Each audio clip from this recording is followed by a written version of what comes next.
ನಮ್ಮ ನ್ಯೂಸ್ಗೆ ಸ್ವಾಗತ. ಅಕ್ರಮ ಗ್ಯಾಸ್ ರೀಫಿಲ್ಲಿಂಗ್ ಓರ್ವನ ಬಂಧನ. ಭಾರತ್ ಗ್ಯಾಸ್ ಕಂಪನಿಯ 6 ಸಿಲಿಂಡರ್ ವಶ.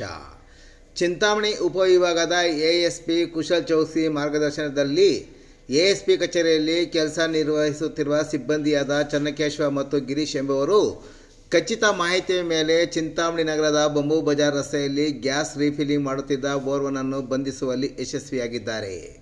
ಬಂಧಿತ ಆರೋಪಿಯನ್ನು 44 ವರ್ಷದ ಮೊಹಮ್ಮದ್ ಅತಾವುಲ್ಲಾ ಎಂದು ಗುರುತಿಸಲಾಗಿದ್ದು, ಸ್ವಂತ ಸ್ಥಳ ಬೆಂಗಳೂರಿನ ಆರ್ಟಿ ನಗರದ ನಿವಾಸಿಯಾಗಿದ್ದು, ಹಾಲಿ ಬಂಬೂ ಬಜಾರ್ ರಸ್ತೆಯಲ್ಲಿ ವಾಸವಾಗಿದ್ದಾನೆ.